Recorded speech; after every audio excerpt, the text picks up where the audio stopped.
Tervetuloa suomipelit.comin Photoshop-opetussarjan pariin. Minä olen Juha Keränen ja tarkoituksena olisi tässä käydä läpi Photoshopin perusteita niin, että niistä omistakin suomipeleistä saa sitten sen näköisiä niin kuin itse haluaa. Tässä auki oleva versio on Photoshop CS2, joka ei ole tällä hetkellä uusin versio, vaan se on CS4. Perusteiden kannalta sillä nyt ei kuitenkaan ole mitään merkitystä, että ne perusteet on ihan samanlaiset sieltä vanhimmistakin Photoshopin versioista tänne uusimpiin asti.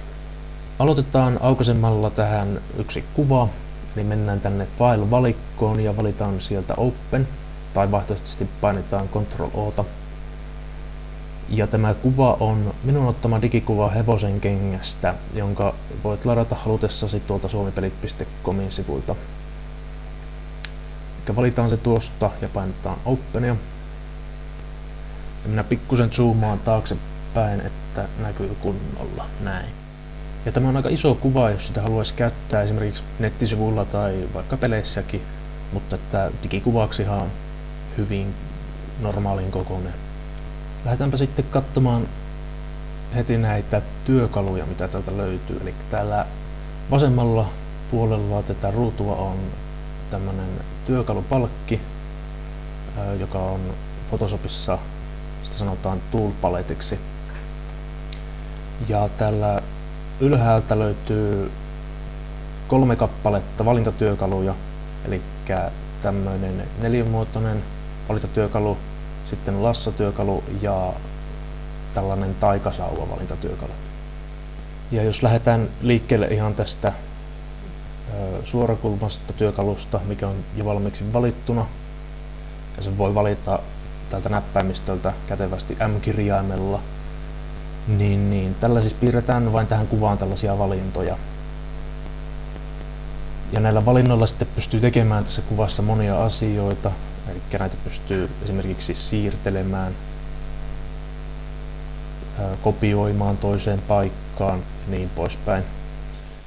Ja tämän valinnan saa pois useallakin eri tavalla, eli yksi tapa on se, että painaa jostakin kohtaa tätä kuvaa toisella valintatyökalulla tai tällä samalla valintatyökalulla, mutta sitten toinen tapa on se, että käyttää deselect-komentoa, joka löytyy täältä select-valikosta, tuossa toisena on deselect, tai sitten käyttää sen pikanäppäinkomentoa Ctrl-D, mikä on omasta mielestä huomattavasti helpompaa. Nyt sisältetään tämä vanha valinta pois ja katsotaan vähän noita muita valintatyökaluja. Tässä samaisen painikkeen alta löytyy muitakin valintatyökaluja ja sen huomaa tästä pienestä mustasta kolmiosta täällä painikkeen nurkassa, että siellä on muitakin työkaluja siinä saman painikkeen alla. Ja sieltä löytyy esimerkiksi Elliptical Marquee Tool, jolla pystyy tekemään tällaisia soikionmuotoisia valintoja, Single Row Marquee Tool ja Single Column Marquee Tool, jolla pystyy sitten ottamaan tämmöisiä 1 pikselin levyisiä tai korkuisia valintoja tästä kuvasta, esimerkiksi tähän tyyliin. Nyt siinä on 1 pikselin korkunen valinta, ja esimerkiksi nettisivujen teossa tällainen voi olla monestikin hyvinkin hyödyllistä. Näitä valintatyökaluja pystyy sitten selaamaan näppäimistöltä sillä tavalla, että painaa Shift-painikkeen pohjaan ja painaa sitä pikanäppäinkomentoa, mikä tuolla reunassa näkyy. Eli tässä tilanteessa se on M-kirjain. Näin pystytään valittamaan sitten Shift-napin avulla, kumman työkalun sieltä nyt haluaa. Näissä alemmissa työkaluissa sitä nappia ei ole, koska niitä ei niin paljon tarvitse kuin näitä kahta tärkeämpää.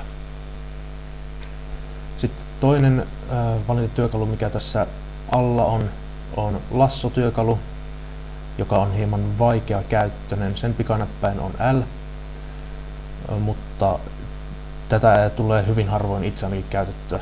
Eli näiden valintojen piirtäminen on melko vaikeaa, koska tämä on tällainen niin kuin piirtotyökalu käytännössä. Ja itse vaikka nyt yritänkin tässä jokseenkin hyvää työtä tehdä, niin ei tämä kovin hyvin hiirellä onnistu. Ja sitten taas, jos sattuu omistamaan piirtopöydänkin, niin useinkaan sinne kurottaminen niin kuin pelkästään valinnan tekemisen kannalta niin ei ole mitenkään houkutteleva ajatus. Parempi työkalu tähän hommaan on toinen lassotyökalu, joka löytyy täältä lasson alta, eli polygonal lasso. Sillä pystyy piirtämään tällaisia hieman tarkempia valintoja, eli ainoastaan painetaan jokaisen kulmapisteen kohdalla tällä hiirellä, niin sillä saa otettua huomattavastikin tarkemmin sen valinnan. Ja tässä ei tarvitse tehdä mitään piirustustyötä hiirellä, niin se on huomattavasti helpompaa saada se kohta kuvasta valittua, minkä oikeasti haluaa. Tällähän ei kovin pyöreää jälkeä tietenkään saa aikaiseksi, jos ei suostu naputtelemaan hyvinkin tiheään tahtiin noita pisteitä, mutta että Photoshopista sitten löytyy kyllä siihenkin ratkaisu sitten, millä näitä nurkkia saa täältä pyöristeltyä. Sitten mikä löytyy täältä alta vielä viimeisenä on Magnetic Lasso Tool, mutta sen käyttö on pikkusen arveluttavaa.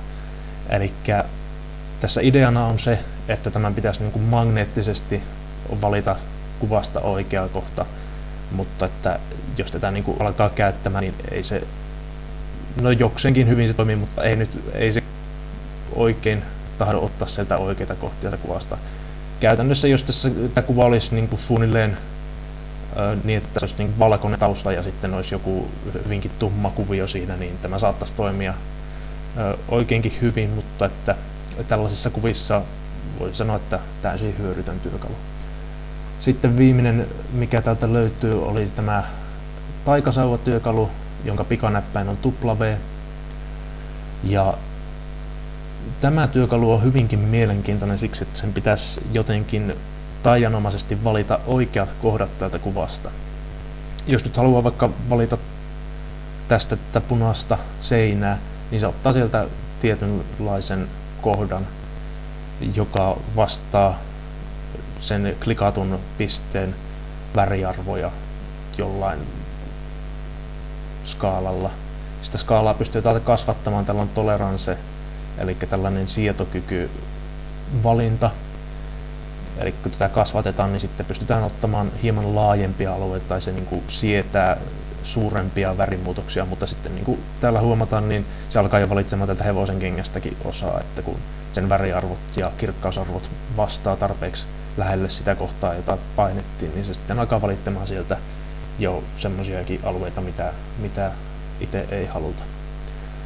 Tällä contiguous valinnalla pystytään ottamaan pois se, että se valitsee tämmöisiä yhtenäisiä alueita. Eli nyt kun se on pois päältä, niin se valitsee kuvasta kaikki ne kohdat, mitkä vastaa sitä sen klikatun pisteen väriarvoja ja kirkkausarvoja, ja minkä mukaan se nyt valitteekin ne. Ne pitäisi olla suht yhtenäisiä sen kohdan kanssa, mitä on klikattu. Ja tämäkin toimii suhteellisen hyvin silloin, jos kuvassa on yksivärinen tausta ja siinä on niin kuin jotain tavaraa sitten päällä. Eli tällä pystyy niitä semmoisia suht yksivärisiä juttuja valitsemaan helpostikin kuvasta, mutta että niin kuin tällaisissa kuvissa ei kovin hyödyllinen työkalu.